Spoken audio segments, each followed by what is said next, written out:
وازيكم، اهلا بيكم فيديو جديد.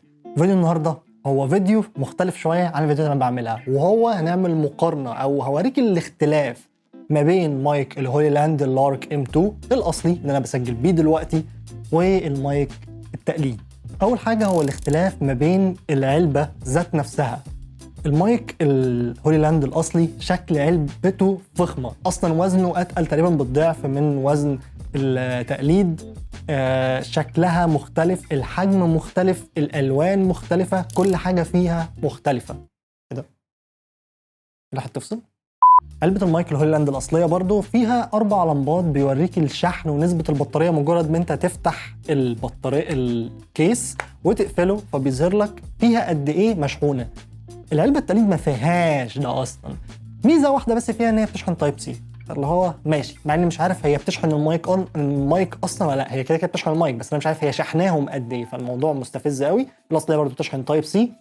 جوده الصوت بقى، النسخه التقليد كانت صورتها لما انا كنت بطلبها على بيتك مش كاتبين ان هي تقليد، كانوا كاتبين ان هي اصليه، وحاطين ان هي بتشتغل على الموبايل والكاميرا والحاجه اللي باكج الكامل الكومبو زي الاصليه.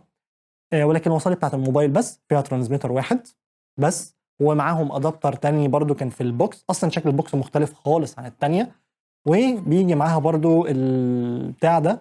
الشيء ده ذات نفسه يعني بدل ما هو يبقى دايره واحده فيها مغناطيس ويتحط هنا، لا هي برضو مغناطيس ولكن كليبس.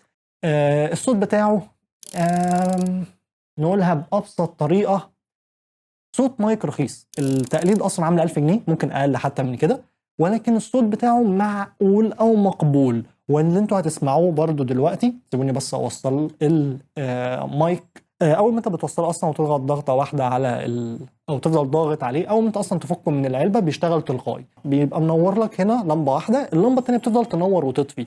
فتعالى كده نشغل الريكوردر على الموبايل. ماشي كده، دولت المايكين وهم شغالين مع بعض. الصوت اللي انت سامعه دلوقتي صوت المايك الهوليلاند الاصلي، والصوت اللي انت سامعه دلوقتي هو بتاع التقليد. ولكن دي مواجهه مش عادله خالص، ان انا مفعل النويز كانسليشن بتاع الهوليلاند الاصلي ومش مشغل بتاع التقليد. ضغطه واحده بس عليه هيبقى مفعل لك لمبه تانية منوره مخصوص للنويز كانسليشن. نعيد تاني ونقول إن نفس الكلام اللي انا قلته من شويه، ولكن زي ما انت سامع ده الصوت بتاع النويز كانسليشن بتاع المايك. في عيب وميزه في المايك الرخيص ده. الميزه ان هو في نويز كانسليشن فعلا عقيم شويه، بيخلي الصوت مش عارف ايه، ولكن لذيذ شغال، هو فعليا شغال. العيب بقى ان انت لو جيت تسجل من غير النويز كانسليشن، النويز كانسليشن شغال تقريبا طول الوقت. بمعنى لما انا بكون طفيه ومش بتكلم بيبقى فيه زي صوت زنه رخم جدا. اول ما انا بتكلم صوتي بيبقى مكتوم اكنه معمول له نويز كانسليشن بطريقه غريبه. فالمايك ده مش مخصص ان انت تستخدمه من غير النويز كانسليشن، لازم تستخدمه طول الوقت. دي ميزه وعيب بقى.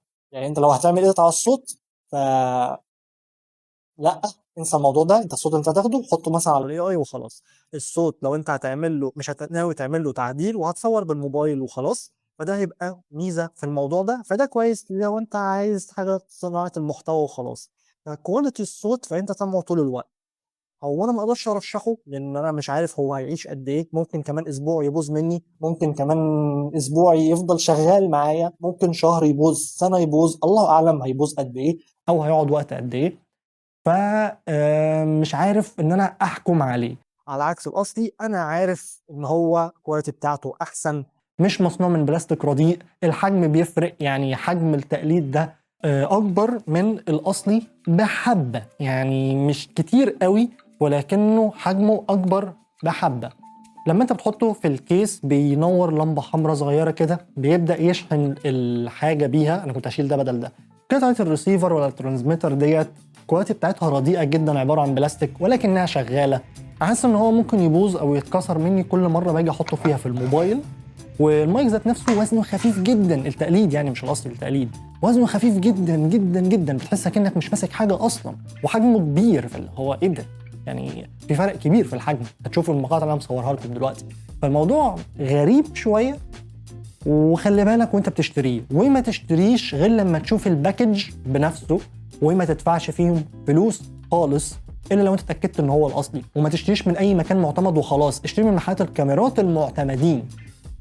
كام ماركت، اكس كاميرا ستور ولا كاميرا اكس ستور، اي كام ستور، الشناوي، كريم ستور، كينج ديجيتال. الناس دي كلها وغيرهم كتير كويسين جدا، حاجاتهم مضمونه بنسبه كبيره، فالدنيا تمام. انا كنت شاري من بيتك على اساس ان هو الحاجه ستور مضمون بقى وقايلين اصلي، وافتكروا منزلين اصلا في الجروب على الفيس ان ده تخفيض ومش عارف ايه، فافتكرت فعلا ان هو عليه تخفيض جامد جدا وخصم 70% ولا حاجه، ولا اكتر حتى من 70%. قلت ده عروض بقى والدنيا دي، قلت اطلب اجرب. رفضوا ان هو يرجع، فقلت انا اعمل الفيديو ده وخلاص. بس كده، غير كده انا ما كنتش هعمل اصلا الفيديو. انا كنت عايز ارجع اصلا المايك وما اهتمش ولا اشارك تجربتي ولا اي حاجه. عامه هو ده كان فيديو النهارده، دي كانت تجربتي مع مايك الهولي لاند التقليد. اتمنى الفيديو يكون عجبك، ما تنساش انك تعمل لايك على الفيديو، انت شايف القناه مش مشترك تعمل شير لكل اصحابك، واشوفك الفيديو الجاي. سلام.